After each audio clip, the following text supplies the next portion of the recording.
Good evening, televiewers. Welcome to Prime Hour on My Media Prime TV. The first for this week, the first edition for this week. I am Kum Leonard for presentation.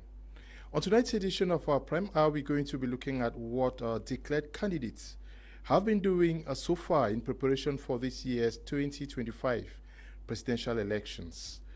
We can see most candidates crisscrossing Cameroon, selling their agenda and meeting potential voters. Others are moving out of Cameroon. What are they actually up to? It's going to be the focus for tonight's edition of the program. We're going to be looking at what the CRM and Professor Maurice Kamto did in Paris and back in Cameroon, where his reception actually did not hold because his supporters were not permitted to give him the required reception or deserved a reception. We also are going to be looking at the Social Democratic Front. What are they doing on ground? Certainly, we saw Honorable Joshua Osi move down to the southwest region, Mutengene to be precise, where he met with militants. We also are going to be looking at Barrister Akere Muna, as well as other politicians. We are discussing this very important topic this evening with panelists who are going to be commenting with what our correspondents are going to be presenting from across Cameroon. We are going to be discussing with Dr. Nimancho Michael, who is a member of Cameroon Civil Society, core member for that matter, and also a lecturer with some universities in Cameroon. Good evening, Doctor. We're glad to have you. It's a pleasure, Mr. Kum. It's really a pleasure to be here again on this very, very first day of the week, to be able to discuss politics and the future of Cameroon. And as you introduced, we are actually living witnesses to what is the crisscrossing that is going up and down, going in Cameroon and abroad. And of course, this is a kind of an atmosphere that we would have loved to see throughout, even between the elections, because there is beauty in politics, and the beauty of politics comes with, this kind of euphoria, crisscrossing, and making the noise that is necessary. And not only the noise, that the noise is also incarnated with the project on the ground. But I hope that they are also counting their own projects that they put on the ground. I think that these are some of the important issues we're going to be dissecting during this very, very important debate program. Thank you. We also are going to be discussing with Paul Kum, coming all the way from Boya, Southwest Regional Capital. He is the editor-in-chief of Africa Excellence Magazine. Good evening. Glad to have you. Good evening, Leonard. Good evening to my co-panelists, Dr. Dimancho, and to all televiewers. I'm happy to be here again. It's always a pleasure to be on this platform, especially when things that touch on the life of the country are concerned. And this is a time for politicking. Like you said, after 7 years, we are beginning to see the warmth that comes around the presidential elections. Maybe the pre-electoral period is actually brewing, and the heat, we are feeling the heat already as people are moving across towns and cities and across countries to be able to sell their ideologies, sell their manifestos to the populace. We just hope that there is going to be fair ground for this politicking to take place, so that the interest of the nation is kept at the peak of everything else. It's kept at the peak of all machinations that concern election. So I think that while the politicians are crisscrossing, those who are also in charge of running the elections should make sure that there is fair ground, there's level playground for all the stakeholders. Okay. I am in black today, and we were not able to run editions last week because of what happened to us. Akiba Desmond, if you follow Prime every day, I usually end the program by thanking Desmond and Eli. Akiba Desmond died last Sunday. in Douala, at the General Hospital of Douala. So he left us, and it's been very difficult for us to move on. We had to mourn him for some days, and as still mourning him, he's going to be buried on Friday in his village out there in Furuawa, sub-division of Menchum Division. So we pray you to join us in prayers, as we hope that his soul is received by God, and that his family also be comforted. We're going to start the program this evening with the Paris rally by Professor Maurice Kamto, and the controversy surrounding the blocked reception that was reserved for him by his supporters in Douala. We start with this first report by Gillian Loom of the rally that took place in Paris.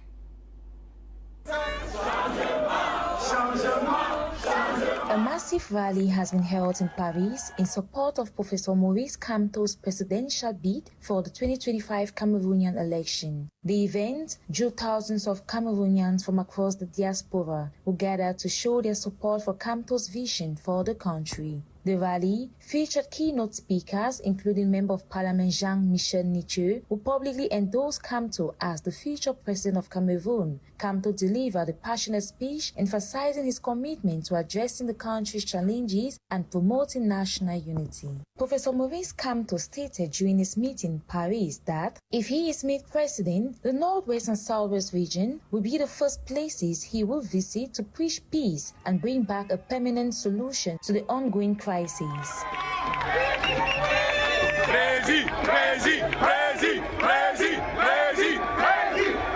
Still addressing the crowd, he said that in 2025, if nothing changes in Cameroon, the responsibility will no longer rest solely on the shoulders of the current regime. It will also fall on the shoulders of the Cameroonian people, and in particular on the youth. On the other hand, Cameroon's Minister of Labour and Social Security, Gregoire Owona, has launched a scattering attack on the recent political rally organized in Paris by opposition leader Professor Maurice Kamto, branding the widely promoted event as a pathetic failure. Note that the Paris rally is seen as a significant moment in Kamto's campaign, showcasing his support base and commitment to his vision for Cameroon. Thank you very much, Gillian, for that report of the visit of Professor Maurice Kamto, leader of the CRM movement out there in Paris, capital city of France. Dr. Dimancho, how significant is that move out of Cameroon by Professor Maurice Kamto? Well, to be objective, if we look at the images, you understand that the first reading will make will be that Cameroonians out there need some change. They need some change because for people to gather the way they gathered, it shows that there is something striking and there is an eager desire for change somehow, and that they are tired maybe with what is happening in Cameroon. And to me, I would say they are aligning with he who said that even the devil will welcome first before knowing exactly what is coming after. I'm talking about the Bishop of Yagua. So you see that Cameroonians out there are out of that euphoria that I have seen shows that they are actually for a change. Well, that brings to mind when I see those images, Chinua Achebe's Man of the People, of course, you know, whereby you get to meet people who are eager and hungry for something, and they think that you are the savior to salvage them from that suffering, from that hunger that they have. And what strikes me the most is the one promise that Maurice Kamto makes in France, because that has kept resonating in my mind. And I'm asking myself, if you were to make a promise about the Anglophones, it is in France that you go to make. And Buea and Bamenda that are closer to you here, you are not able to march there and make that promise that if you win elections, you are going to solve the Anglophone crisis. And it strikes me so much how places that are far away are seen as places where we can be able to submerge or come out as victories of battles that we are fighting. Because I must say this, that during this period of the 7 years that we have not had so many of those politicians who actually sympathize with what is happening in Cameroon. And I'd rather see this as a kind of electoral promise, and that is why I quote Chinua Acheble's Man of the People, because in that seminar work you find a lot of promises given by politicians which are never fulfilled, because you think that standing far away and blowing the wind and giving out the promises, dishing them out, is the best way in which people will look at you. But of course, it is still something to go by.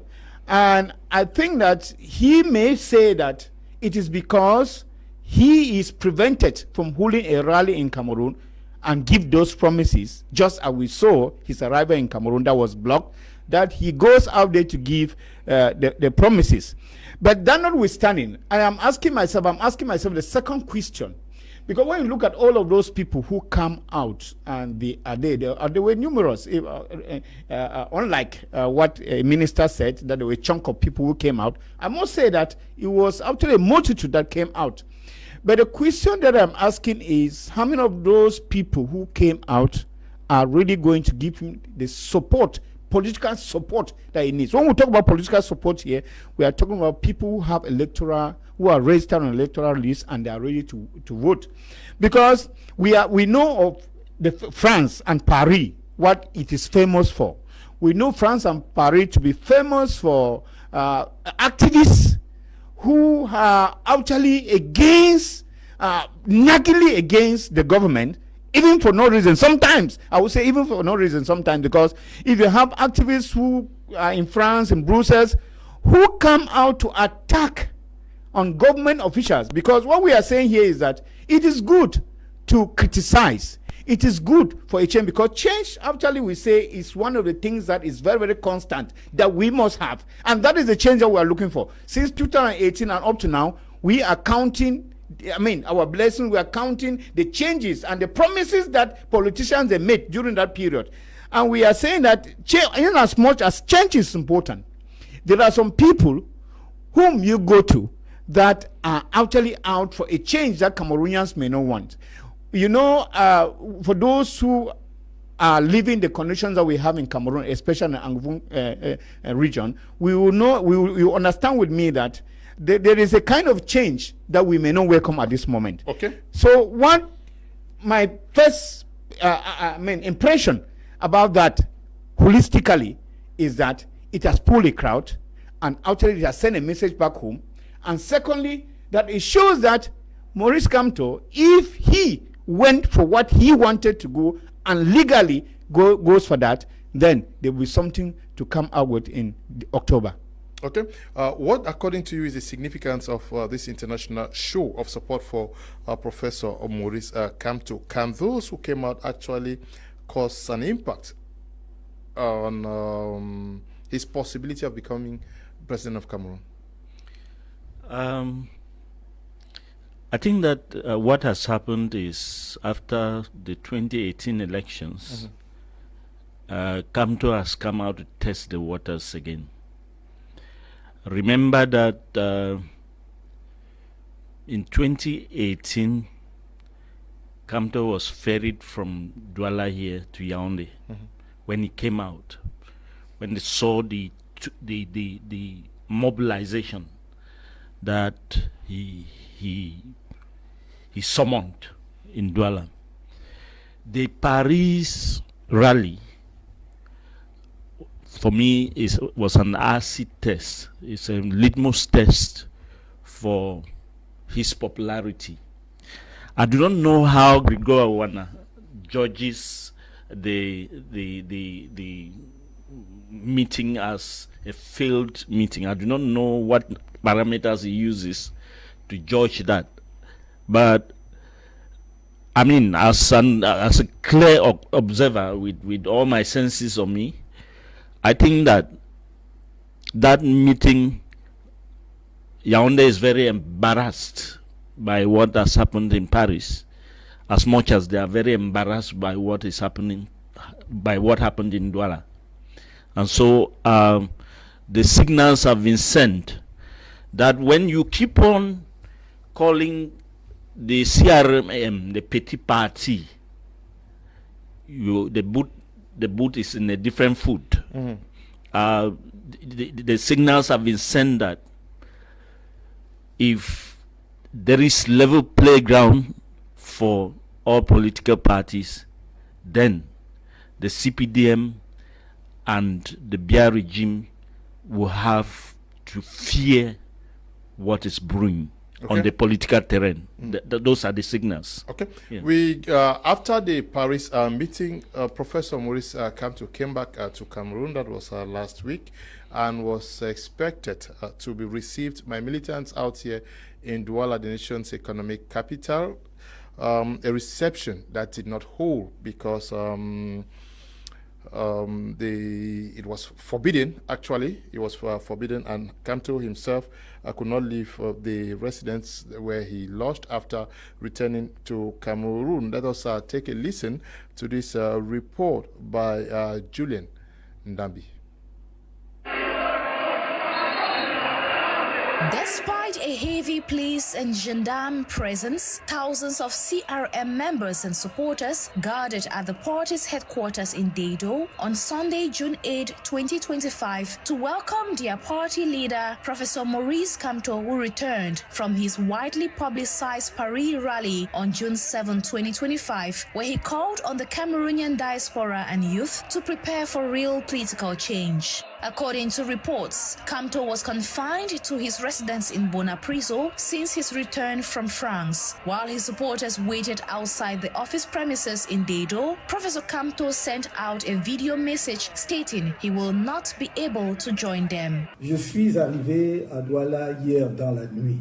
I arrived in Douala yesterday night, and in agreement with my team, we had informed the authorities in charge of maintaining peace and order in the city of Douala about the exact date of our arrival and the stages of our stay, followed by our departure towards Yaoundé. So there was no surprise for the authorities in charge of maintaining law and order in the city of Douala. We have been totally transparent, and we wanted this to be done in a Republican manner with their support because we are deeply attached to peace in our country. Profondément attaché à la paix dans notre pays. Kamto adds that he was told the party didn't apply for an authorization for public manifestation, further questioning why he needs to apply for an authorization just to hold a meeting with members of his party, the Cameroon Renaissance Movement, CRM. On nous a rapporté une information suivant laquelle we received information that the highest authority in the littoral region has requested we leave the city without meeting the population. We are asking the governor to send us his decree prohibiting our presence in the city of Douala or our movement in Cameroon, because we have not declared a public meeting beyond our arrival in Cameroon, so he cannot prohibit us. What I don't understand is, does a Cameroonian leading a political party have to declare his movements? This has never been done. Jamais par le passé un tel argument ne nous a été opposé. As it stands, Kamto was unable to meet with his littoral supporters. However, social media in Cameroon is currently flooded with messages of support for Kamto and criticism of the heavy-handed police response in Douala. On the other hand, regime supporters have been condemning Professor Kamto's actions, which they regard as a threat to cohesion. Dr. Dimancho, massive mobilization to receive Professor Maurice Kamto, like it happened last year when he went. I don't know whether it was last year, but he was in Paris and was received. Were you surprised that that reception did not hold? Well, not surprised. Given the strings that he pulls with the regime in place, I was not really surprised. Because we are now at the moment whereby the regime seems to be afraid of just anything that will come to counteract or come to measure up with it. You know, we reach at a certain point. I always talk about the autocratic government who do not often read from the signs of the time. Yeah, and they always believe that sometimes myopically that things would always be the way they carve them out. And a person like Maurice Kamto has always been a thorn in the flesh of this government, and I regret that he has those legal entanglements that he has now, because that's a man who was looked upon to be a savior. And I say that, you know, that for someone to come out from a government that people fear to abandon is actually supposed to be loved by the people and supported by the people, because it shows that he's a courageous person. That's what Maurice Kamto did, to resign from a government. Because in some government, let me say dictatorial government, you do not leave your master leaves you. And in some settings, when it's somebody like this, in a country where many people are looking for ministerial posts, you resign. Then people see you as a real savior. And therefore, when he has this popularity that he has here, sending a very, very strong message to the government in place, you understand that the government shouldn't, and already knowing that they are already bringing a case against him, a case that entangles him with the articles that they are citing, 121 and all of those, in the electoral code, citing all of those, it already shows that this is already fear, and they are using that as actually, you know, a means to be able to block him. But then, I still say that with the signal that he gave in France, you know, there is a statement that he made in France, and unfortunately that was not reported, about he took an example of Senegal, on how Senegal came to be where they are, and reciting people who died before Senegal came to where it is today. You know, those are some of the rhetorics that we may not want. And when you bring those rhetorics, we think that maybe we are looking for a different means to be able to get to where we are. And I've often said, no drop of blood of a citizen of Cameroon is worth the political ambition of anybody. But then we depend, like a civil society, we depend on the ballot box. And when you make statements that actually are belligerent-like, they cause statement that can cause war, we actually outrightly condemn. But that notwithstanding, we have seen someone who actually stands out, and it gives me an image of Nijon Fundi, may he rest in peace, somebody who, whenever we hear that he was going to any place, you found that he was welcomed with a lot of pomp and fanfare. We see people come out, and there were videos going viral on how youth became so excited. I know I saw some even saying that this is the time of the youth, and that the youth are ready to take over power. And again, there are some few questions that I ask, whether if the youths are taken over, it is Maurice Kamto in the CRM, who is a youth, because there are a lot of interrogations somehow.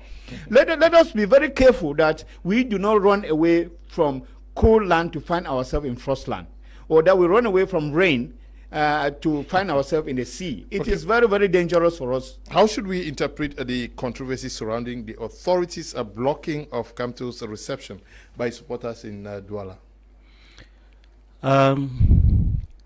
You know, first of all, that there has been a scheme by the Yaoundé regime to oust Kamto from the elections bid, 2025 elections bid, on account that he doesn't have elected officials in parliament, nor in the regional house, nor in the municipal councils, because he didn't go for elections.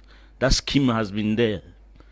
And the tendency is to also give him the status, as they have repeatedly said, the leader of les petits partis là.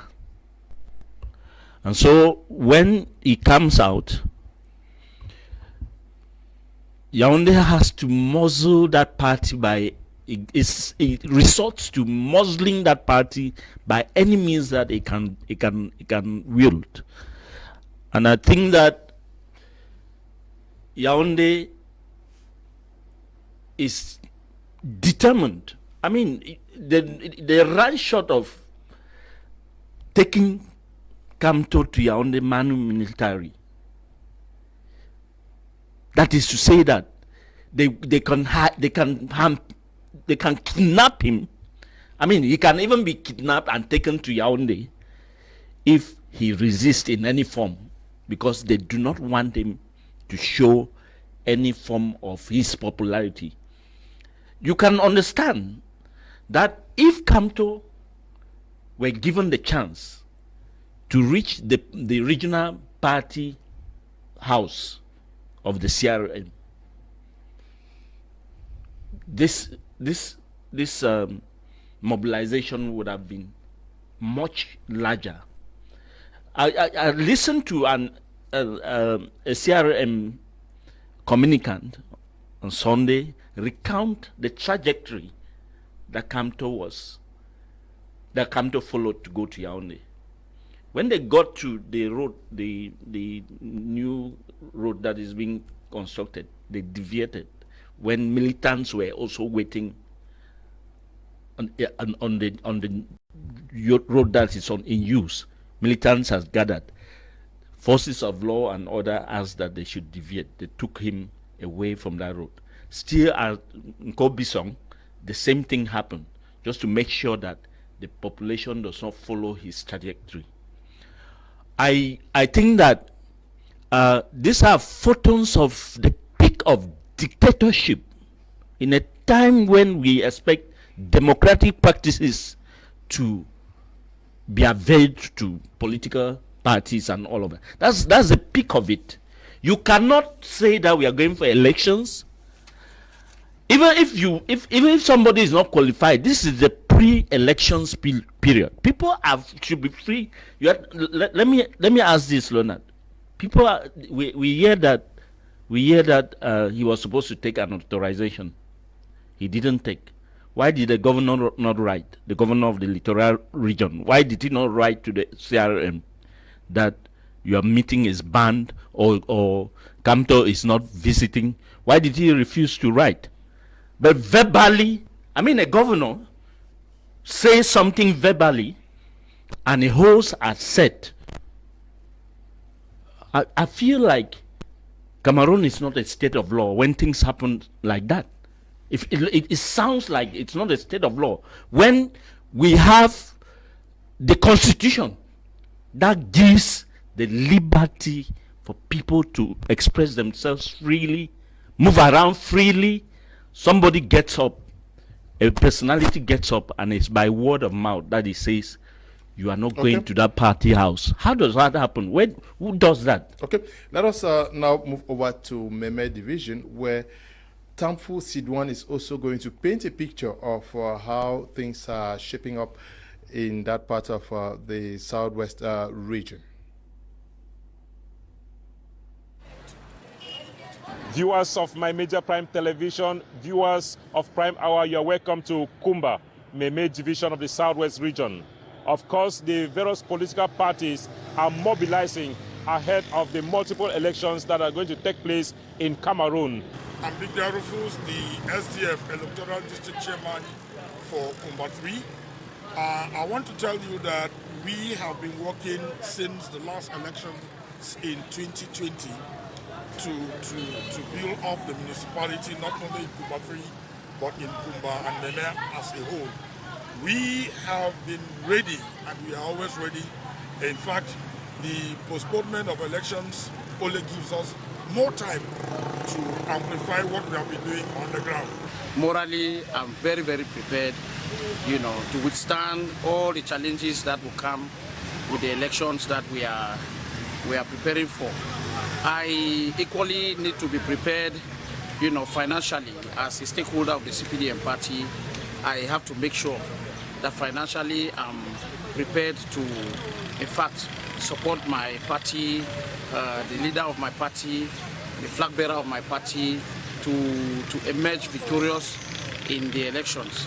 I'm always using the social media page to be posting what the CPDM party have been doing for the past 5 years that we have been in the office, and what and what the state of Cameroon have been doing for the interest of the people of Cameroon. I've been posting regularly on it. Political parties like the Social Democratic Front, which has been inactive for so many years, have come back seriously, and they are promising the population that they are going to become victorious in 2025, that is October, as well as in 2026 municipal and parliamentary elections. We are very ready, very ready. Not only ready, but we are going to win.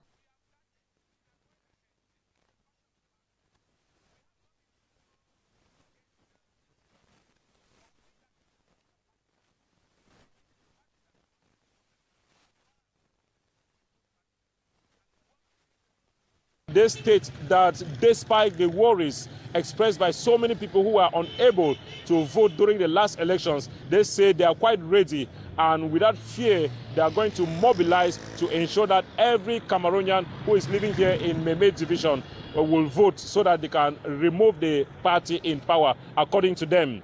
Gunshot or no gunshots, this time we'll wear bulletproof, either traditional bulletproof or the real bulletproof. So any person who is coming out with a gun saying he wants to shoot, let him shoot. Nobody will die, but we'll vote. And at the end of the day, we'll know who is victorious. And we are determined to take over this country come October 2025. So we have been ready, preparing for elections, because we believe that even with the inadequate laws that Elecam have, we can still sail through like we did in 2013. On the part of the CPDM political party, they are quite optimistic that they are still going to maintain the 5 council seats in Meme division as well as the city council, because to them, they still believe in what they term the force of experience. First thing, the force of experience is 100% confidence for the upcoming October election. Our groundwork, what we have been doing, sure that the party will be victorious in May 1A. Due to our public investment project, council revenue project that we have been managing for the past 5 years, and the people count on us that, and the people stand behind us to give us the victory come 2025 presidential election. We have no worry. Whatever propaganda people say is all about democracy. Democracy will always come up, and we are sure to be victorious in the May 1A. They say they have been working, and they believe that they are well represented in most of the quarters here in Kumba and Meme division. The real preparedness, the most crucial of all the aspects of preparedness is the one that cannot be disclosed. You know, after all of the flamboyant preparation, mobilization of militants, mobilization of funds, mobilization of materials and whatever, there is always a game plan. There is always a strategy that every player must have in place to succeed in the elections. That one I cannot expose on the cameras. Political parties like the CRM are newcomers in this part of the country, and they are mobilizing and getting people registered into the electoral register to ensure that they also turn out and express their civic responsibility come October 2025 as well as in 2026. Tamfu Sidwan Dimbie, Prime Hour, Kumba, Cameroon. Thank you very much, Tamfu Sidwan. We stay with the Southwest region, where the national president of the Social Democratic Front was in Mutengene this weekend. Honorable Joshua Osi met with SDF militants to celebrate the 35th anniversary of the party. Let us take a listen with Moki Rega. Welcome to Tiko, Gateway Municipality into the region. Behind me are top officials of the Social Democratic Front, the SDF, waiting the arrival of the national chair, Honorable Osi Joshua, to commemorate the 35th anniversary of the SDF party. All eyes towards the Mongo, waiting the arrival of the national chair. If you can see behind me, these are frontline militants of the Social Democratic Front, the SDF.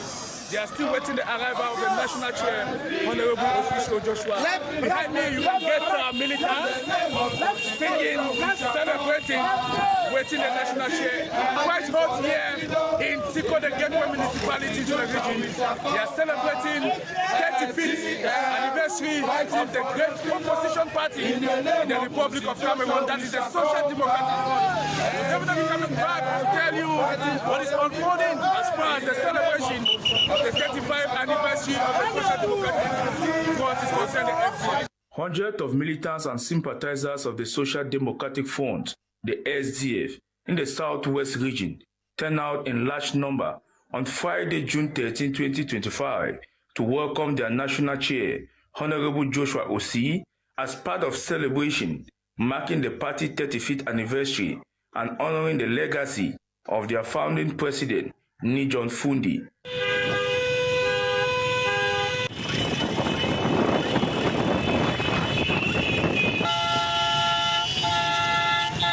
The powerful event that took place at the CBC school field in Mutengene was filled with inspiring camaraderie and a renewed commitment to the ideas of the Social Democratic Front Party. We came here to celebrate the 35th anniversary of the party.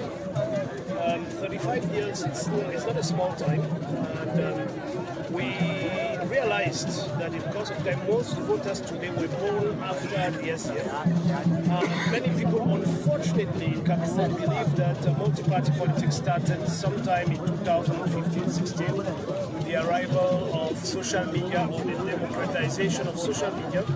So it is our duty to go and inform Cameroonians that the liberties that we have today were fought by this party, brought about by this party, and that is why the media houses exist today. And nobody else can tell that story better than the SDF. So that's why we went around the country to remind Cameroonians of what we've done so far, and as well to tell them that 35 better years are ahead of us and are coming. So it was a moment of communion, and today is exceptionally special because it so happened that we're supposed to be in Tengene some time ago and a week ago, and we had to postpone it because it coincided with the arrival of the Prime Minister. And so the district chairperson of Tiko, the regional chairperson, decided to put it today. And today happens to be exactly 2 years since our national chairman passed on, and so it was also a moment of commemoration. And I'm happy that we're able, in this communion and this celebration as well, look back into all what our late national chairman brought for us, and we now are much stronger to move ahead, and I think that was the most important thing we did today. The SDF National Chair, Honorable Joshua Osei, emphasized the real change can only come through massive voters' registration. He equally reviewed that the Social Democratic Front, the SDF, is deploying over 96,000 polling agents nationwide to ensure election integrity comes October 2025, and solving the Anglophone armed conflict is one of the major objectives of the SDF party. When the President of the Republic called up the national dialogue, we went. We showed our good faith. I even happened to preside over the Committee on Bilingualism and Multiculturalism. So it shows that every effort that can be made to take this country forward in terms of peace and coexistence, those efforts will be embraced by the Social Democratic Front. Now we're going for a major election in October, and I was telling the people of Mutengene that they have the choice between voting for the conflict to continue or voting for it to end. We definitely want this conflict to end. There is no political party. Thank you very much, Moki Rekan, reporting there from Mutengene, Fako Division of the Southwest region of Cameroon. You followed what this SDF is doing out there in the Southwest region. You take. Yes, yes, this is meaningful. I love the spirit, because at this point in time, when we are at the verge of elections, this kind of last-minute touches are very important. We call this one a passive campaign, because normally campaigns are not open. And there are in occasions like this that they have to use to be able to leverage more of their popularity to the people. Apart from meeting the people as we see here, because we are moving at the level, at the time where the electorates are going to be the sole decision maker very soon. And these would the opposition leaders will just be there helpless and waiting for the electorates, who of course are going to be in control of all. But I must say that at this point in time, when we have barely 4-5 months to go for elections, this is what is expected. And in relation to this, they need endorsements. What I've not yet seen happen in Cameroon, and I know that when we talk about endorsement in Cameroon, it's a little bit difficult because we deal with politics in a country where everybody is afraid to align with the opposition. If not, in this kind of tours, we're supposed to get people who buy the ideas, business people, heavyweights who come and endorse the candidate. This is what we see in other countries. We see in Europe, we see in America, where you have people who matter in a society. They endorse political parties. And I think this door-to-door, this to me is like door-to-door now, getting closer to the people and getting the last comments, the last impression of the people. And therefore, the SDF in particular, that many people thought, I remember in 2018, I heard some people talking about that, saying that they have prepared the coffin of the SDF just to bury. And I was asking myself, well, really, it is true. Because now they will say that they have resurrected, or what are they going to say? Because we see SDF now with a great multitude that have come out. And on the ground kind of a campaign, I value this more than what people stage elsewhere. So I think that it is important. Apart from the debate, social media debates and all of those that have been going online on social media platform, I think that these are some what we call the last touches that are supposed to be made. They make the people tour, and then the people get the impression that they have. And I know that the SDF, of course, and other parties now, they are able to give a compte rendu of what they promised them in 2008, because remember that this is also what it is. Because when the people come out at this moment, they are coming out and they are reminiscent of the kind of promises that you gave them. I was expecting to see or to hear that we gave you this promise here in Muntengeno. Campaigns have not started. No, of course. This is passive. This is passive campaign. Yes, I didn't hear them talking. Yeah, they are talking. He knows that according to the law, he's not supposed to start doing the campaigns. Well, that is why he will not engage. But he has given them some promises. Yes, he has given them some promises as part of celebrating the 35th anniversary. Well, it is something the two are interwoven, Mr. Kum. Okay. Is it bad to say that in 2018 we were in Tiko, we were in Muntengene, we were in Kumba, and we told you people that okay, this is what is going to happen. Now we have come. You have seen what happened. This is passive kind of a campaign, and that is what he is doing, giving electoral promises here, and he has done. It's also part of the campaign. So I think that, and we have seen that in the CPDM. In the CPDM, don't we see that openly being done? Well, let us not only talk about it when it concerns the opposition, because in the CPDM we have seen people who go around the villages telling them how they are going to do it and telling them what they have done for them since 2018. So I think that the issue of waiting only for the 2 weeks, and how many 2 weeks, how many parties are able to go around the Cameroon when they give when they open electoral college, or when the campaigns are open and they give you 2 weeks, that's 14 days to go the whole Cameroon, 10 regions. How many divisions? About 52 or 56 divisions. You go around all these divisions to be able to say that. I think that there's a way, and that is why they need campaign strategy, they need communication strategy in issues like this. Last minute, there's what students call SPECO. Those are last minute things that sometimes you can be able to use a way to tell people something that they will believe in you. Yes, let's get to your reaction to what is happening within the Social Democratic Front. The SDF has a rich political history in Cameroon. Do you think the weekends, what happened over the weekend, celebrating the 35th anniversary of the party by Honorable Joshua Osi and militants of I'm sure it was the Tiko district, SDF district, that came out to celebrate? Can it also signal the renewal or fading influence of the party? Now, to be, as a political observer, to be frank with you, I've had I've had goose pimples when I see what is happening. I'm one of those who have had misgivings on the operations of the SDF over a time. I mean, I've not seen how the SDF can sprout to the level that it used to be in the 90s, because of the things that happened before the late chairman passed away, and the tearing apart of the founders of the party and all of that. But recently, I think that there has been some kind of mobilization. I don't know where the trick has been to be able to get that kind of mobilization for the SDF. It seems to me that the people, like Ndimancho said, it seems to me that there is dire need for the people to have a change. And as it is happening with the CRM, it seems to be happening with the SDF, especially west of the Mungo.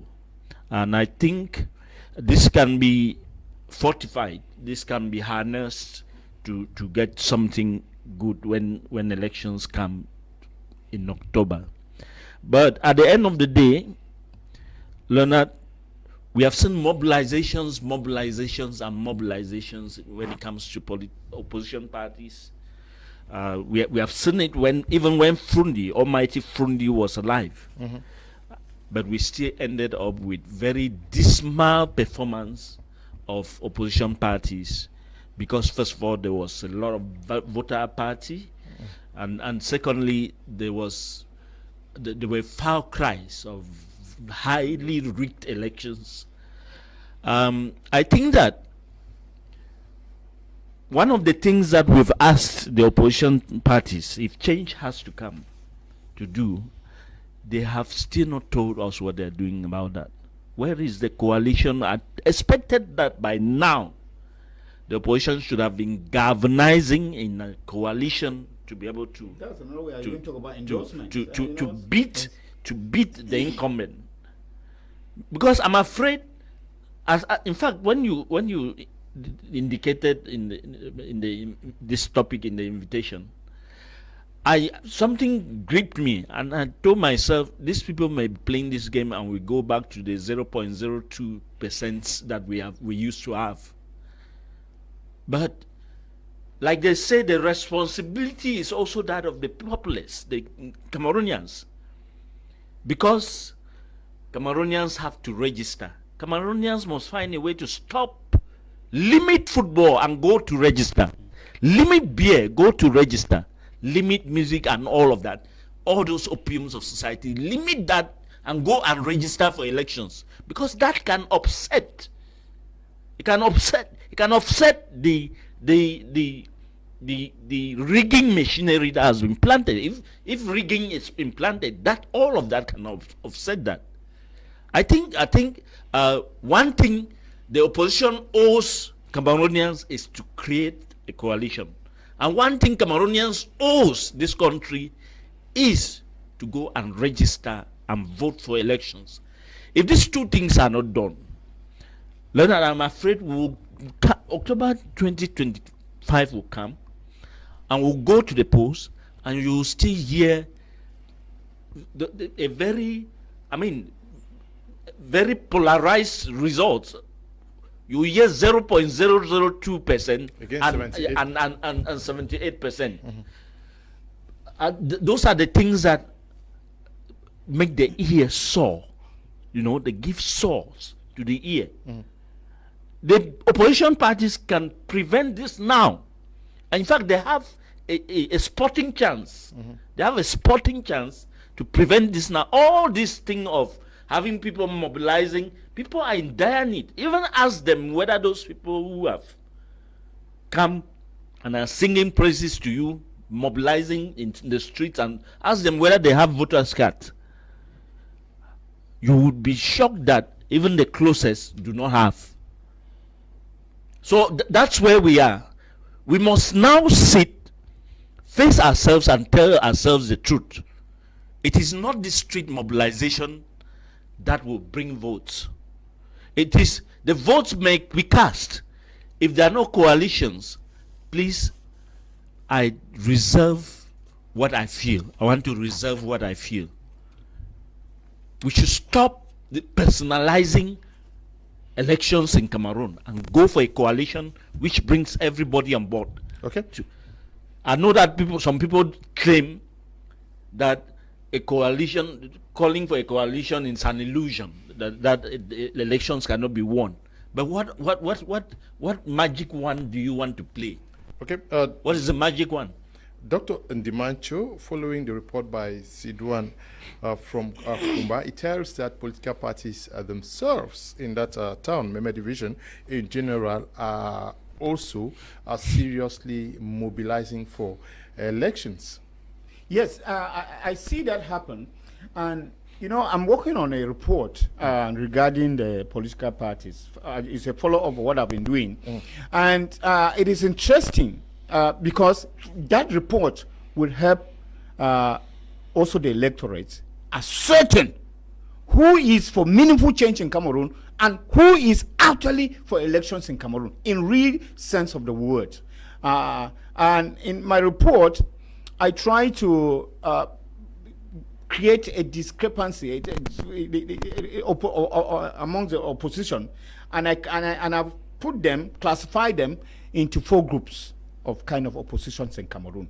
And the first group, which I've called the opposition, that is the liberation theory opposition, which of course started in the 1990s with the SDF, with the famous cry, Pobia must go. When you listen to Kumba, you see some committed people who are talking as opposition.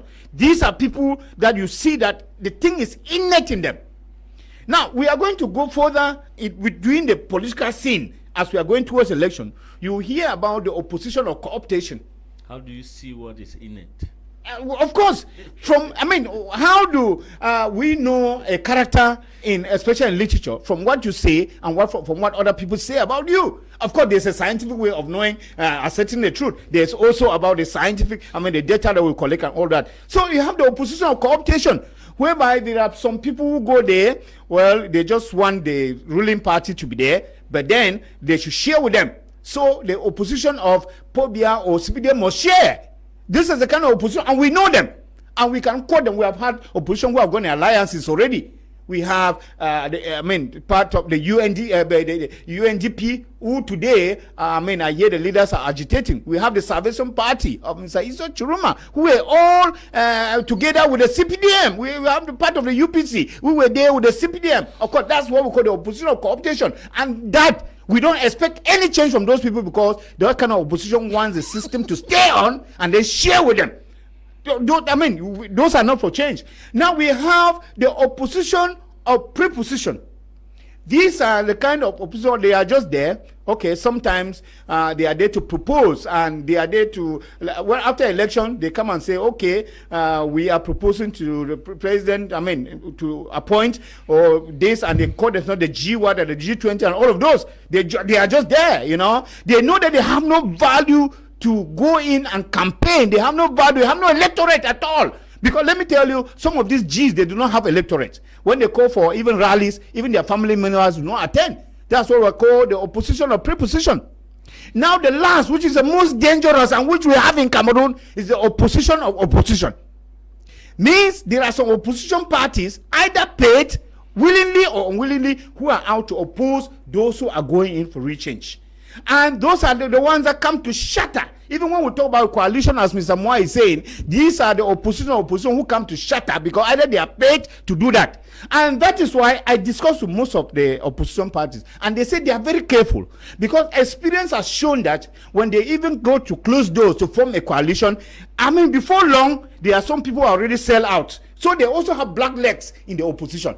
And that is why they are very careful. And some have even said, we should not mind. They have heard our cry, and that this coalition will come just towards the election so that they may avoid that issue of opposition coming to leak out what they have planned. So we have to understand the context of Cameroon. The context of Cameroon with the numerous ethnic groups, tribal groups, and all of those sometimes may be different from other areas. So when you look at people who speak, and they're speaking from their mind and the party ideas, you understand that these people, they mean business.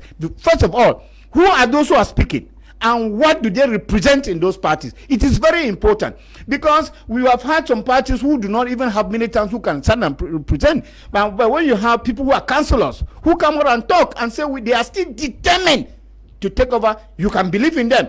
You can go from history and even look at the history of the. Sometimes I've even said the best parties that we have in Cameroon are those legendary parties of the 1990s. Yeah, because I've even realized that some of these parties who are coming today, they are actually, in a way, not very, very assuring with the electorate. And that is why when you have those legendary parties and have people talk, you can be able to trace their history. We know that some of them have been sellouts, and there's some that have named. But at least we still have some that we can trust. And the electorate themselves, they know. Because between 7 years, I mean, it is not the last minute now that you judge a political party. We judge a political party from the span of time that they have between one election and another. It is not now that they come crying like babies, that you think that they are the parties that you have to vote for. Look at 2018 and look at this political party. How did they represent their ideas in my community?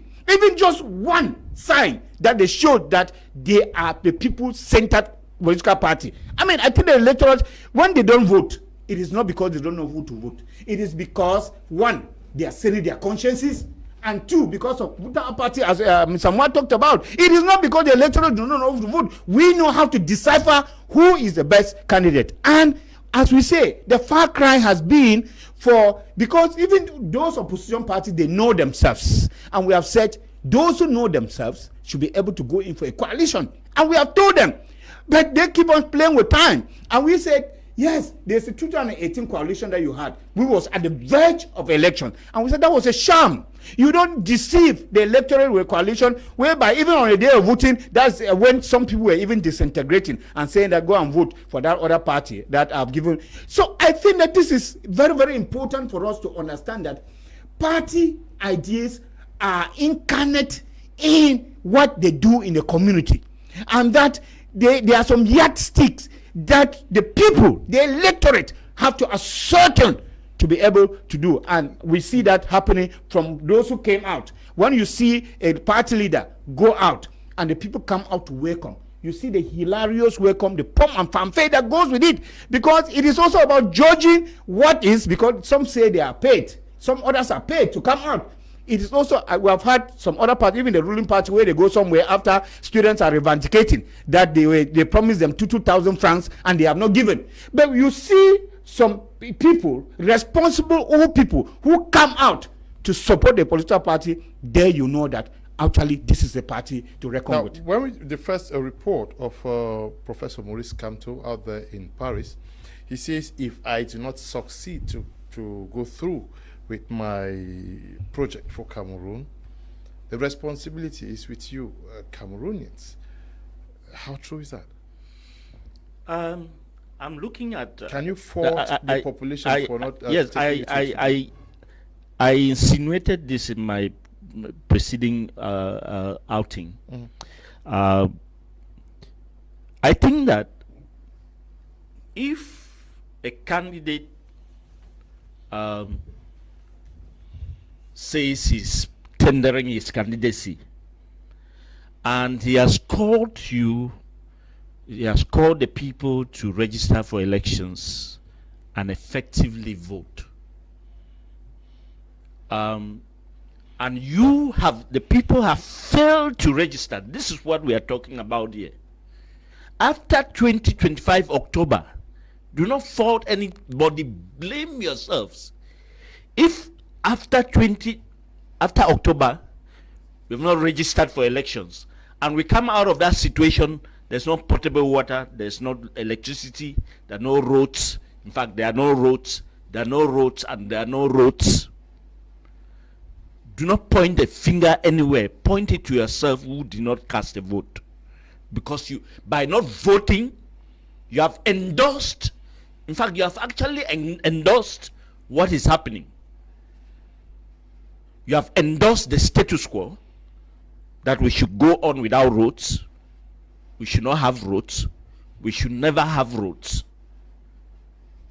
So it will be the responsibility of the citizen that you did not cast, you refused to vote, so you did not cast a vote. Take that responsibility to yourself. Do not blame anybody, no candidate. Blame nobody. Blame yourself. And I think that when he says that, because for instance the CRM, the SDF, and the other political parties have largely made an effort for Cameroonians to register for elections. And those other political parties to whom I do not want to give the honor of even mentioning their names, which are just there to animate the stage. I've not seen what they have done when it comes to making efforts to register Cameroonians for elections. I think that when political parties have done their job to call for registration for elections, that's the battle you can fight. That's the battle you can fight before elections. When you have done that, then you have declared your candidacy appropriately. Then you have done what it takes to enter an election and for the fate of the country to be decided when votes are cast. When they have done that, it is no longer their responsibility when things don't go right in the country. The citizens will take that responsibility if they do not register, if they do not cast their vote. I think that Kamto is well in his role, in his role to say that it is you. It will be a responsibility if I do not drive through because you did not vote him, or you did not even cast a vote, or you did not even register for election. That's a responsibility for the people. I think he's well in his role. Okay, he's well in his role. Yeah. We're going to take this other report on Barrister Akere Muna's visit to Tombe. People quickly overshadowed that concern, and when elected president, he will be taking care of the poor road situation across the country. When we got to Loom and turned left, it is 6 kilometers from there to here Tombe, and the road is incredibly bad. So what is it that stops these people from putting 6 kilometers together? They can make rallies and parties for people to drink and contribute also. 6 kilometers of roads? I don't understand that kind of behavior. It is sad. And so when we will get elected, I don't say if, I say when, we will sort out that problem. To make sure that the women who leave Tombe to go and farm in Loom can go so in peace. They can carry their products to and fro. PAP leader Njang Dennis used the visit to reiterate the party's support for Akere Muna's presidential bid, highlighting the readiness for Akere's New Republic vision for Cameroon. PAP is ready to support the Bâtonnier Akere Muna because we feel that he is the right person at the right place to bring the change. You can see Tombe with all the dynamic, they are very hardworking people with a lot of enthusiasm, but it is very unfortunate that in the entire Coupe Maninkuba, no roads. Just Loom to Tombe is horrible. And we have some of the elites who claim that they work at the presidency, they keep on deceiving the population and feeding fat from the regime. We are telling the people of Tombe that time has come when everything like that is going to put an end.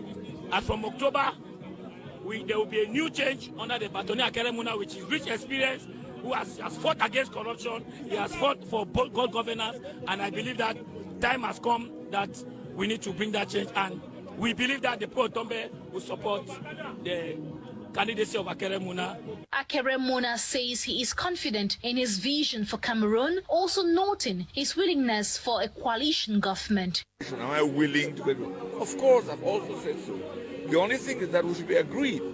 that we are going to do a transition that permits us to reset the system, to correct the electoral code, correct our constitution, correct the balance of powers, make sure the legislative is equitable in terms of representation, make sure we have a republic which is meant to serve the people, not a republic in which the whole people serve a few thieves. That can happen. So I'm looking forward to continuing this campaign, and I'm sure that with the kind of support that my late friend and Justice Aya Paul galvanized here in 2011, he totally cleared this area. I'm sure that we shall rekindle that spirit. The anti-corruption advocate and former vice chair. Thank you, Julian Dambi, for that report. Doctor, to say that we saw Professor Maurice Kamto in Paris, and we also saw Honorable Joshua C. in Mutengen, and now we also have just watched Barrister Keremuna in Tombe, to say that nobody is sleeping. I mean, if I want to go into the political analysis of nobody is sleeping, then I may want to go through a little bit derogatory, but I must say that anybody is doing his own at his own level. That is what I can say, because I said it here, that politicians from the crowd that they are, because politics is a game of numbers. Nobody should fool you. It is not bookwork, and I've often said that there's a difference between political science and politics. This is what we should know. Enijon Fundi played politics. Many people are playing political science, and you should be able to poll. I mean, that is what it stands. And secondly, from what we have just heard from the report from the Univer, because Keremuna is under Univer party, you will know that, I mean, campaigns is passive, because when you say there, and you see a lot of campaigns is going passively, which is very, very important. But I must say one thing. I've been asking myself why at least the Anglophone parties, opposition parties, could not come together. Imagine Mr. Keremuna and Mr. Joshua Osi at least coming together before now getting all the other parties to join them. I think that this is what we are asking for, and this is what we are expecting, that it happens.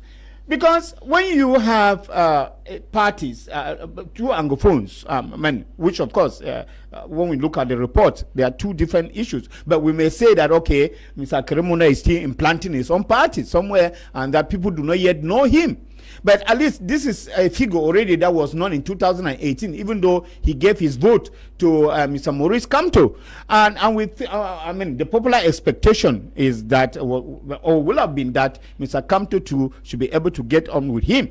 But then that is not the case. And we think that if just the Anglophone parties could come together, they will be able to woo the other people to join them. But then, politics at this level is not at the level of, again, trying to introduce yourself to people, because from what I understand, the Univer party is still a little bit strange party in the Anglophone region. Perhaps that is why you find that many people are not so motivated about that. But then we need to be able to give people of substance, and that is why I talked about endorsement. Politics is also about endorsement. When you go for outings like this, we should be able to get some people who show up their faces and say, okay, they are behind this. We applaud a person like Keremuna. Of course, he's a lawyer of international repute, and we think that even internationally, he should have support, and that the support that he has nationally should only come to beam up what he has internationally. But we regret the fact that perhaps he is taking on the the race already at a point when it is almost getting to the end of the whistle, to blow the whistle. But then it is important. I'm asking myself, and I must say, yes, I'm also of the opinion that election is not prepared in months, and that maybe he's setting the stage for 2026 for municipal and legislative election, which is still very important, or is still setting the stage for 2032. But then things must seem to be done the way they are supposed to be done. I started this program by saying that there's beauty in politics. And the beauty in politics comes with what? With the euphoria, with the pomp that people want to see. That when you see a political leader coming somewhere, you actually see that there's a quite bit of some mobilization, and that politics of words, that people have to exchange words. Sometimes it is not really real politics, even though Donald Trump started that by he started introducing that into politics, but it's not conventional when he started talking about the sleeping Joe or whatnot. But it's not conventional. But we think that politics is about what is on the ground, because when you get somewhere and you tell people this route is not fixed or this route is not constructed, now you should be able to tell the people, because before you become a political leader, you must know where you're coming from. Have you been a civil society activist? Yes. You have been a civil society activist, and that is why you're coming out to the limelight to be a political leader. If you have been a civil society activist, it means that you have been doing something in the society, and those are some of the things that you are going to use to leverage your popularity as a political leader. But if you come somewhere and say this route is not constructed and there is no other option that you are giving the people to say that you want to compare this to this, the route to another thing that you have done, maybe that weighs on one side. Because in politics, you prove things. I know that when you say things with a lot of conviction, when you lure people, when you cajole people with your convincing words, what you say, you should also be able to show proof of something that has been happening. We have seen Joshua Muntengene. Yes, okay, people came out. We have seen Maurice Kamto. Yes, people came out. But I think that one of the things as campaign is coming up that we would love to see is that when they come to gathering like this, they should ask people to show their registration receipt. It is very important, so that we know exactly, we the civil society, we are interested to know that those who come out are actually those. They will not fool us. We know that we have had 8 million already, approximately, who are registered. But are those the people who are coming out? And because we can talk about 8 million, and as in the past, you had 6 million registered and you have 3.5 million people who vote. I think that issue, I've not heard about the sensitization of the people on how to go out and vote and to leave that voter apathy aside. And I've not heard that. I've only heard about how when they win power, and of course they say they're already in power, this is what they are going to do. This is a period of sensitization of the electorate to say, yes, you have a registered registration receipt, you have a registration card. Yes, I'm sensitizing you. I'm out on this tour to tell you that on this day, you should go out and vote, and not only go out and vote, go out, vote, defend your vote. Defending your vote doesn't mean that it is with fiscal force. Defending your vote means that you are there, it is counted, even if it's at midnight, you are there to be able to take the tally, and as they are pronouncing them, you know that is the same thing that you have. Because when you are there as a group, as a multitude, it is very, very difficult to read. Yes, Barrister Akere Muna is a veteran politician with unique profile. How much influence do you think he has on the political landscape in Cameroon today? Akere Muna is definitely much respected as a lawyer, as a fighter against corruption, as that.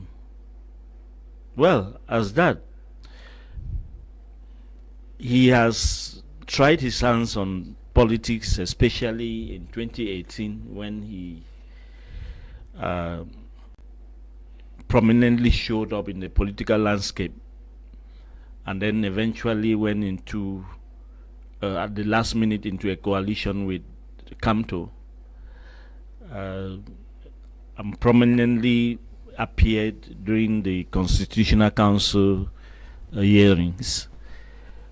For that, that's much that he's shown.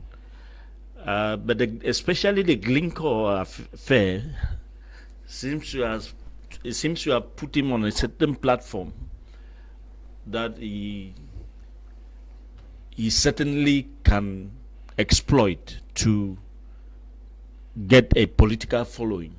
It could to build further his political following. But that, in my view, would have to take time, because in politics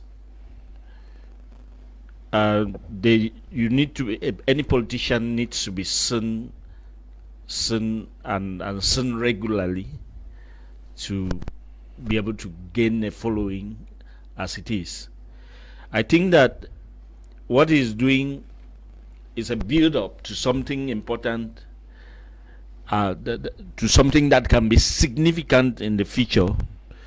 It's a good build-up, especially if well harnessed what he has around him. But that may not suffice. That may not suffice for the stakes that are in the 2025 elections in October. I think he still needs time. Okay. But Leonard, let me say that, like you said, this is not the time for political campaigns. Mhm. This is just time. We are in the pre-electoral period. Mhm. This is time when people are setting the base and making sure that their candidacies are endorsed, people are registered for elections and all of that. The time to even tell you this is what you will do on elections day or not, the time will come. The time will come for people to do that. This is time when people can be educated on how to judge candidates. And part of that role is that of the media. What stakes? What were even the promises, maybe for a candidate who went in for elections in the previous presidential elections? What did they promise in their manifestos? Mhm. And what have they achieved from that time? It's time to look at the Balance sheet. Yes, we have been talking about leaders of political parties because Barrister Keremuna is going on that Univer party, also endorsed by parties like the PAP and other civil society organizations. We have Joshua Ofsi, who is a candidate for the Social Democratic Front, as well as Professor Maurice Kamto for the Cameroon Renaissance Movement. What has been your observation of declared independent candidates so far?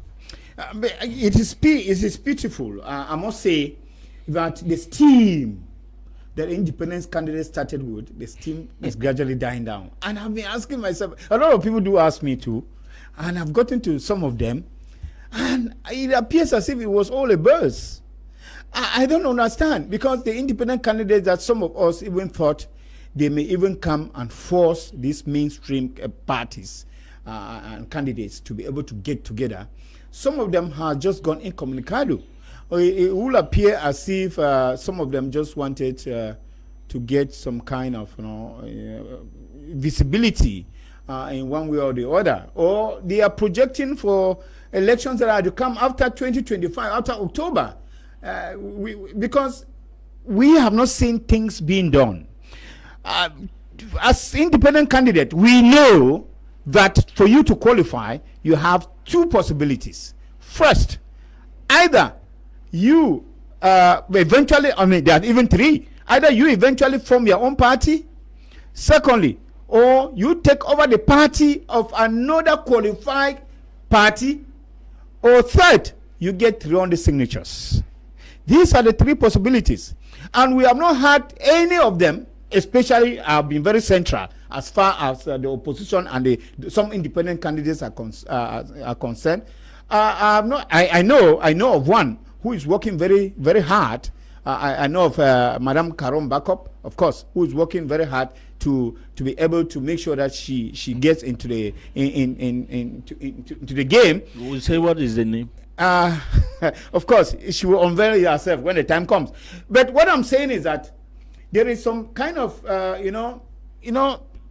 tight, nailed kind of a situation where independent candidates are not given that possibility, that free will, that leeway to be able to get through. Because it is not easy to get another party on whose flag to run. I've gotten information that parties who are legal and who have their councillors and who are legal to go for elections, most of them ask for as much as 50 million francs from anybody who wants to get to run under their flag. That is another thing. Yeah, that is what is happening. And once somebody has testified to me that this is what is happening because he wanted to get that. They are asking it. They are using that to trade, to make money. So that is it. Secondly, getting 300 signatures. And where are they getting the signatures? First class chiefs, councillors, elected officials, the parliamentarians and senators. And we know that in Cameroon, most of these people going from the 2020 elections are of the ruling CPDM. And I'm asking myself, who is going to be able to risk his life or whatsoever his political ambition to give signatures to an independent candidate to run, to compete with them? Now, there is a candidate, an independent candidate too. I listened to him very well. I don't want to call the name, whereby he argues now that the idea of 300 signatures is actually out of context now. And his argument is that since the president has postponed the election to 2026, the municipal and parliamentary election 2026, he too is supposed to scrap up that idea of 300 signatures. Well, I don't know how that holds water, but now just to let you know how people are now thinking ahead and looking at the leeway in which you can use now to get for election. And I see that all of these now are distractions. These are distractions because this is the last minute of things, and this is not the time that people are supposed to get distracted about that. So going by the issue of independent candidates, we have not seen things being done as they are being said. And that until somebody comes over and said, okay, because at first they said they wanted to do it in secret, so that they shouldn't release the identity of those who give the signatures, or that they shouldn't go and block. You remember what happened with the CRM, the MRC of Maurice Kamto. Newspaper already took that he was taking the UMS of Loom, the UMS party. And already now they had to come out, the party leader had to come out and denounce, and that to hit them was fake. So they said they were taking preemptive measures not to say exactly whether they have taken off a party or that they have gotten the signatures. That there are also strategies in a kind, and it's a pity in a democracy like this where things are supposed to be open. Yes, more. I think that this issue of independent candidates has given some adventurers a chance to try to ridicule Cameroonians. There was a whole wave of declarations of candidacy as soon as the time came. And I was asking myself, where are these people coming from? In fact, I've been asking myself that question. Perhaps they just take the elections build up as a joke to stage these jokes so that Cameroonians should fear that something is going on in the political terrain. Unfortunately, these adventurers do not know that some of them have just committed political suicide. By those declarations, it would be difficult, if you are an adventurer and you did that, it would be difficult for you to surface in the political terrain prominently, because you will never be taken seriously as a politician. Other people, we have had people who have done that. We have had people who declared candidacy, and once they were appointed by the same regime, they never mentioned anything about the candidacies again, when they already attracted a following. I'm saying this because this country has serious problems, and it needs very serious people to solve them. You cannot have a critical election, 2025, and we are talking about change, a country that's on its knees. We are talking about change. Any Tom, Dick, and Harry can come out and declare an independent candidate. You go ask him whether he can put a square meal on the table, he doesn't have a means. Where is he going to take money to pay the caution, for instance? So it's time, honestly, some people need to be careful how they treat Cameroonians. Elections are not a joke.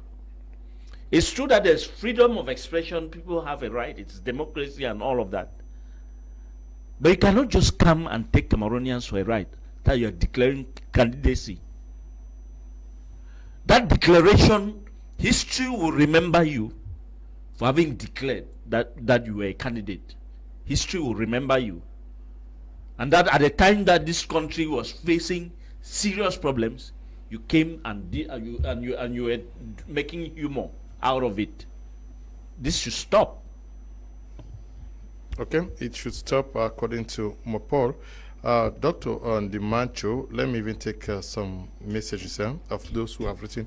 Good evening, Mr. Kum Leonard and everyone in the studio. 2025 presidential elections is declared. Candidates are up to peace and democracy, and all Cameroonians should go out and vote our number one champion, His Excellency President Paul Biya, to accomplish his vision 2035. Tagen Donatien is writing from mile 19. That's in Bengui. Okay. Good evening, Mr. Liu, and to other panelists in the studio. Your topic for the day is very important to Cameroonians. The analysis you give can really help the aspiring presidential candidates and voters. To that effect, I will propose that such a topic should be done in both official languages. Thank you. Eugene is writing from Yaoundé. Good evening, Mr. Kum. God bless you and all the panelists on board tonight. No presidential candidate is hoping to go for campaigns in Bamenda, but are telling us how they would solve the Anglophone crisis. How do we vote someone we don't know? Now, I remember we've discussed about the need for a coalition on this platform for the past 2 years. And almost every political party representative would say, we are working behind the curtains. We do not want to expose our strategy to the government, to infiltrate us. Are they still working? You have the impression that they are still working behind closed doors? Now, we have seen politicians in Cameroon who are too egoistic. I must say that. Let me use that word. Because this is sheer egoism. And we must shout out and slam this and tell them that they are taking us for a ride. It appears as if when elections are approaching, people want to actually derail attention. Now you understand where I'm coming from when I distinguish amongst the kind of opposition that we have in Cameroon. Because people kept on telling you, okay, give us time, give us time, give us time, until time finally gives of itself and nothing to shoot for. And you realize that we have had promises from people, very, very convincing promises that they kept on giving reasons, as I said here, that they don't want to release this because of this, they don't want to release that because of this. And at one moment now, we are at the verge of elections and nobody is saying anything any longer. So were they playing to the gallery? And when I say that Cameroon opposition leaders in one way are egoistic, is because everybody wants to be the president in Cameroon. Everybody wants to be addressed as Monsieur le Président, even if he has nothing to shoot for. And this is what we are decrying. We are a country that is drowning. We are drowning. And I will even say, and go further and say that at this very moment in time, if I see a snake, I will hang on it because I am drowning. And then people are just playing their ping pong and getting away with. Where we need hardliners as politicians in Cameroon to be able to take over. Now, we have convinced the electorate and they have actually registered. Getting up to 8 million was hard work, especially for the civil society to do, because we got all these promises from them and we translated this and transmitted these promises to the electorate. And they say, okay, this time around, we have heard you. We are going to do as you have said. We are going to register. And they have tried to register. I mean, this number that we have, this is a number that in the electoral history in Cameroon we have never had. But then at this point in time, we believe that in 5 months to election period, we'll have had a lot of endorsement, as I talk about. We'll have had coalitions. From the main parties that we have in Cameroon, of course, because I know that not all the parties are going in for elections. There are some parties who do not even want to take power. And we know that, and I described that they fall under the category that I just enumerated. And at this point in time, nobody is saying anything, but people are going around and playing their one-man show around the area. And the question the electors are asking, and they're asking us now is, oh, with this one-man show, because we have had political leaders who have told us in other countries they have succeeded with a single candidate, and single candidates have won election. Why do you think we think that Cameroon is different? And I tell them, Cameroon is very, very different. The socio-cultural situation in Cameroon is not the same as you would think about Nigeria. It's not the same as you would think about Senegal, because people keep on giving the popular example of Senegal. And I asked them, in Cameroon, which candidate, presidential candidate, who is sure to go for election is as young as Sonko? Who is as young as Faye? I think that we need to take our political scene serious, because when you look at the political scene, in the first place, I see that in Cameroon, people are not serious, because we only have the same old people who are going in for elections. And why do the youth in Cameroon, why have they become zombies? Have they become people who are inactive? Because some of us, when we go and do these activities with the civil society, and we are asking the youth to come out and get interested in political life of the country, some people tell you, no, leave it. Things will have changed when they are supposed to change.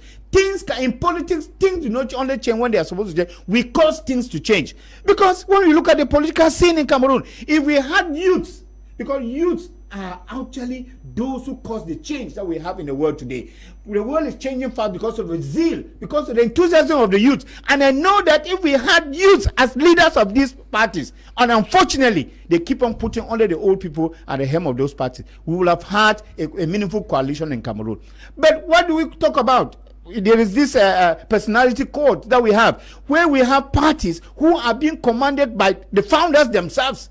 I mean, there's no democracy within the parties. And I also see and I understand with them that their hands too are tied. That before a political leader, because sometimes we blame only the leaders, before the political leaders actually get in this kind of thing, it's a whole party that is involved. And we have realized that there are parties who spend their time, knocking their heads, throwing insults at each other. It appears as if the electoral process in Cameroon between the opposition party. Now, there is an issue more. I want us to understand, I've listened to so many young people say, we want power, the youths have taken over.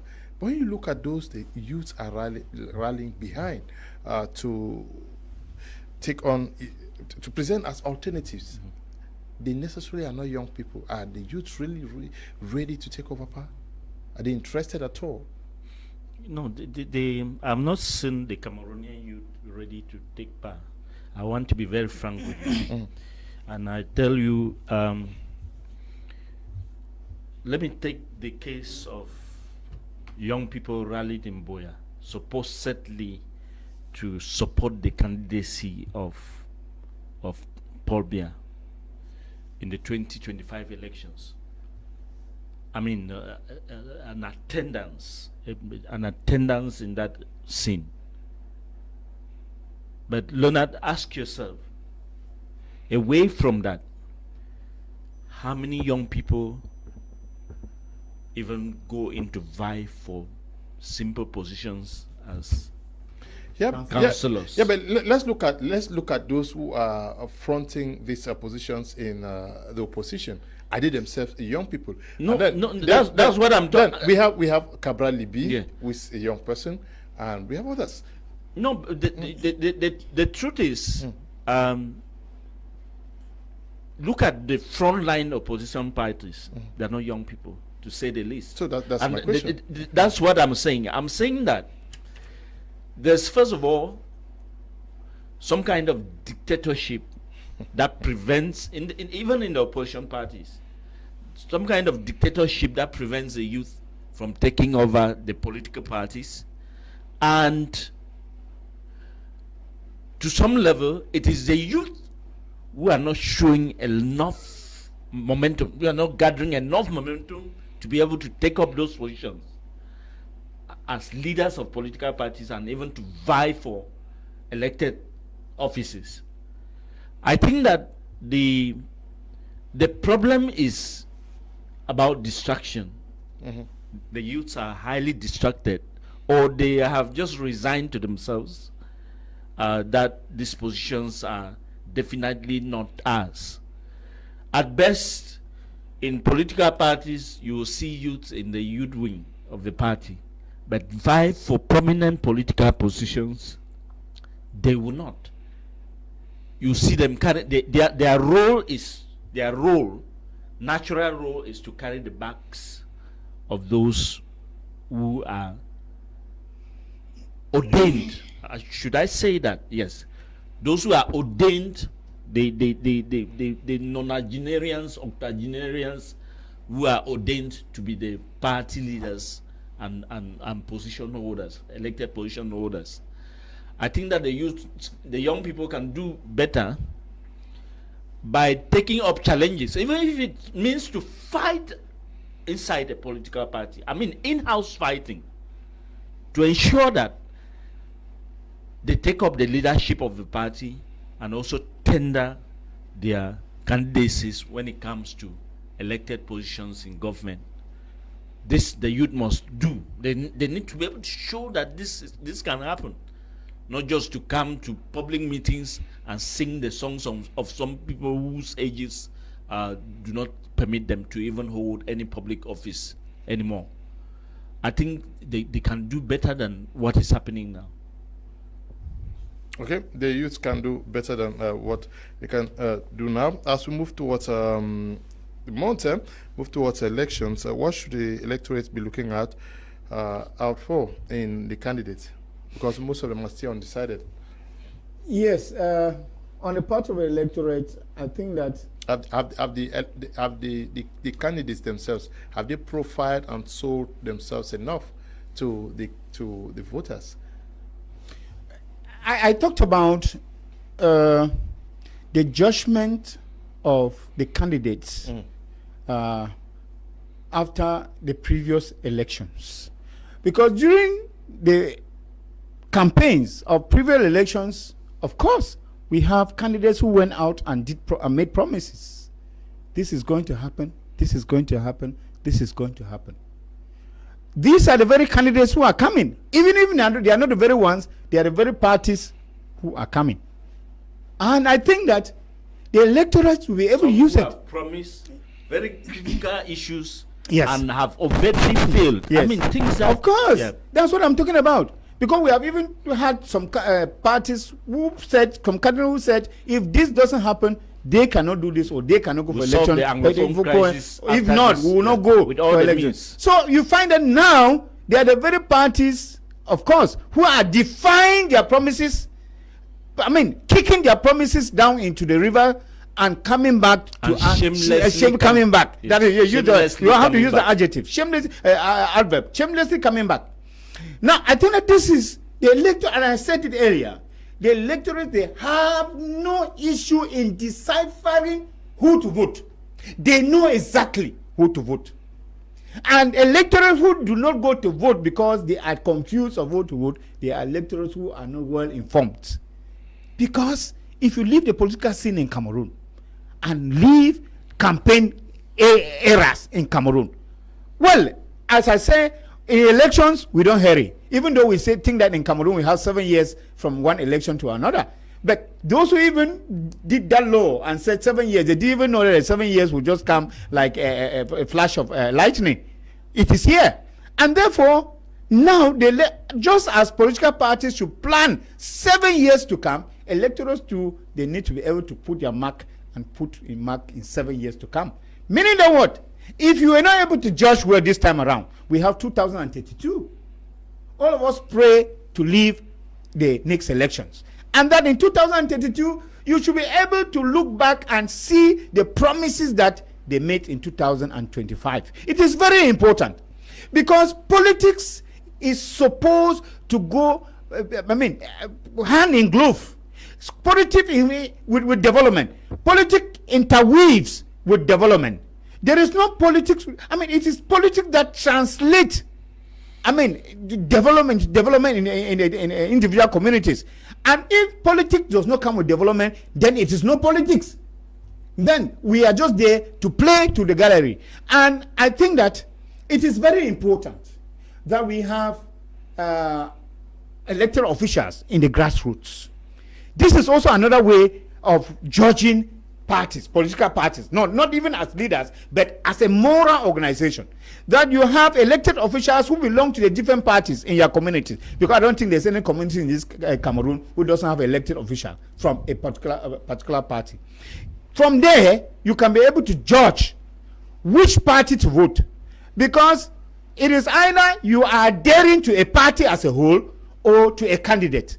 And I think that most often we should adhere to the ideas of the party, because they are ideas that are perennial. They are ideas that are sustainable. Candidates are not sustainable. They are ideas that go over time. And if you go by the ideas of the party, then you should be able to see what that party stands for, the manifesto, and then how they translate that manifesto into concrete action in the individual communities. And this is what the electorate is supposed to be judging. If you have a council, let me cite an example. If you have a council that is not able to mend your roads, to construct even simple and terracotta roads, if you have a council that is not able to provide potable water, if you have a council that is not able to support education, if you have a council that is not able to support health care in your local community, it means that totally that political party as a whole has failed, and you need a change in that community. There is no issue like begging and saying that we are going to change and change things. Let the electorate remember that electoral promises, 90% of them are lies. It is to woo them, the electorate. And therefore, what they should use to judge and decipher which one is a true electoral promise is their past data, what they have been able to implant in the community. It's from there that they judge and see that this political party has done good. It is good that in most communities they are able to lead, they have lived a change of party, especially in my own community. We have had a fluctuation of the CPDM and the SDF. So at least the people know, at least, because you cannot choose from one thing, you can only choose from two things. Pity to those people who have remained with one party since the 1990s and they are only with the same party. They cannot be able to judge. But there is always that possibility to welcome something new, because change is constant. And you cannot say that you are eternally good in a community. Even this political party or a leader is someone who has been so good in the community, know that there is another person who is better. And that is the cry that we usually say. I usually say that there is no successful person without a successor. If you have somebody who is old today, and you think that the person must remain there because he is the only person who can handle your problem, you are lying. It means that you yourself are not truthful to yourself. Because each person gets old and gets out of ideas. And then we need a younger to inject young blood into the political scene. That is what makes for the beauty of politics, as I keep on saying, that you need constant change, you need to inject new blood, you need constant galvanization of the population. And if you have somebody who is not able to visit your community as it used to be, means that that person you need to have a rethink, and that you need a substitute. You need somebody to take over. And that is why our politics is living in Cameroon, because we maintain the same people year in, year out. We think that those people, we cannot do without them. We think that those people, they are indispensable. There's nobody who is indispensable in politics. And that's what and there's no party that is indispensable in Cameroon. And therefore, any other party with a good manifesto, because most people, they vote by manifestos. And they vote by what they see that you can do. That is it. Okay, we're going to be ending at this juncture, and before we take leave of you, let's take once again listen to the report of Barrister Akeremuna. People quickly overshadowed that concern, and when elected president, he will be taking care of the poor road situation across the country. When we got to Loom and turned left, it is 6 kilometers from there to here Tombel, and the road is incredibly bad. So what is it that stops these people from putting 6 kilometers together? They can make rallies and parties for people to drink and contribute. Also, 6 kilometers of roads? I don't understand that kind of behavior. It is sad. And so when we will get elected, I don't say if, I say when, we will sort out that problem. To make sure that the women who leave Tombel to go and farm in Loom can go so in peace. They can carry their products to and fro. PAP leader Njang Dennis used the visit to reiterate the party's support for Okay, from Tombel we move to Kumba, where Tamfu Sidwan paints a picture on how parties are preparing for elections. Viewers of my major Prime Television, viewers of Prime Hour, you're welcome to Kumba, Meme division of the Southwest region. Of course, the various political parties are mobilizing ahead of the multiple elections that are going to take place in Cameroon. I'm Big Darufus, the SDF Electoral District Chairman for Kumba 3. I want to tell you that we have been working since the last election in 2020 to build up the municipality, not only in Kumba 3, but in Kumba and Meme as a whole.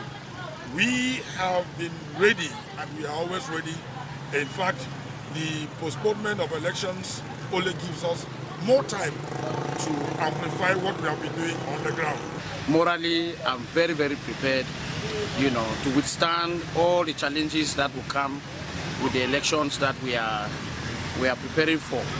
I equally need to be prepared, financially. As a stakeholder of the CPDM party, I have to make sure that financially I'm prepared to, in fact, support my party, the leader of my party, the flag bearer of my party, to emerge victorious in the elections. I'm always using the social media page to be posting what the CPDM party have been doing for the past 5 years that we have been in the office, and what the state of Cameroon have been doing for the interest of the people of Cameroon. I've been posting regularly on it. Political parties like the Social Democratic Front, which has been inactive for so many years, have come back seriously, and they're promising the population that they are going to become victorious in 2025, that is October, as well as in 2026 municipal and parliamentary elections. We are very ready, very ready. Not only ready, but we are going to win.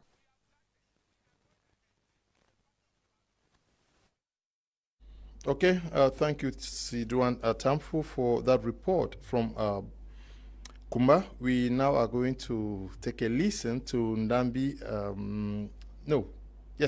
Ndambi Julien, who is going to be telling us about what happened in Douala last week when Professor Maurice Kamto returned from Paris. Despite a heavy police and gendarme presence, thousands of CRM members and supporters gathered at the party's headquarters in Dado on Sunday, June 8, 2025, to welcome their party leader, Professor Maurice Kamto, who returned from his widely publicized Paris rally on June 7, 2025, where he called on the Cameroonian diaspora and youth to prepare for real political change. According to reports, Kamto was confined to his residence in Bonapriso since his return from France. While his supporters waited outside the office premises in Dado, Professor Kamto sent out a video message stating he will not be able to join them. Je suis arrivé à Douala hier dans la nuit. I arrived in Douala yesterday night, and in agreement with my team, we had informed the authorities in charge of maintaining peace and order in the city of Douala about the exact date of our arrival and the stages of our stay, followed by our departure towards Yaoundé. So there was no surprise for the authorities in charge of maintaining law and order in the city of Douala. We have been totally transparent, and we wanted this to be done in a Republican manner with their support, because we are deeply attached to peace in our country. Profondément attaché à la paix dans notre pays.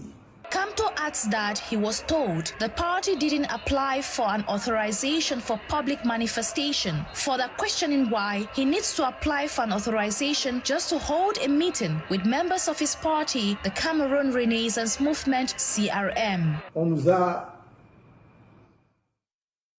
Ndambi Julien, thank you very much. We are also moving to Mutengene to listen to Moki Regan paint a picture on the arrival and arrival of Honorable Joshua Osei and celebration of the 35th anniversary of the Social Democratic Front. Welcome to Tiko, Gateway Municipality into the region. Behind me are top officials of the Social Democratic Front, the SDF, waiting the arrival of the National Chair, Honorable Osei Joshua, to come 35th anniversary of the SDF party. All eyes towards the Mongo, waiting the arrival of the national chair. If you can see behind me, these are frontline militants of the Social Democratic Front, the SDF. They are still waiting the arrival of the national chair, Honorable Official Joshua. Behind me, you can get militants singing, celebrating, waiting the national chair. Quite hot here in Tiko, the Gateway municipality to the region. They are celebrating 35th anniversary of the great opposition party in the Republic of Cameroon, that is the Social Democratic Front. Definitely coming back to tell you what is unfolding as far as the celebration of the 35th anniversary of the Social Democratic Front is concerned. Hundreds of militants and sympathizers of the Social Democratic Front, the SDF, in the southwest region turned out in large number on Friday, June 13, 2025, to welcome their national chair, Honorable Joshua Osi, as part of celebration marking the party's 35th anniversary and honoring the legacy of their founding president, Nijon Fundi. Thank you very much, Moki Reagan, and we are going to be drawing the curtains for tonight's edition of the program. Mo, thank you for coming. Thank you, Leonard. Thank you to all the televiewers for having taken your time to watch the program. I think that we keep on doing the effort to educate Cameroonians on the importance, first of all, of elections, the importance of their having to register for elections, and the importance to be able to follow through the electoral process, because that's where the fate of this nation is going to be decided. If you think that politics is for some people and not for you, then you're saying that you don't have a vote, so you will not cast a vote. So you shouldn't complain about anything that is going wrong or right in the country. When things will turn around, it's better you just stay quiet and leave those who are concerned to talk about it. Okay, thank you for coming, Doctor. All right, thanks, Mr. Leo. Of course, I've given my own opinion to the electorate, and we keep working. We have not stopped. Have a project of actually trying to get some flyers as civil society to keep sensitizing the electorate on what they are supposed to know and what they are supposed to do, especially when it comes to voting. Leo, of course, permit me to also say send my special sympathy and condolences to this house, my Media Prime house, for the loss of one of dearest and illustrious worker, Desmond. Of course, I was with you at the hospital last Sunday when I saw his mortal bodies being weeks of the inconsolable watch of his colleagues and friends, and of course, losing a young person like Desmond was. I think that it is really something that must take everyone aback. But as we say, God give it, God take it, and my special condolence message to the wife and the family at large, of course. And I think that what will remain for us to keep praying for him for his peaceful repose. It is a way for everyone. All of us must go, and we wish him a peaceful repose. Thank you. Thank you for coming, and to all of you for watching. Stay blessed. Bye-bye.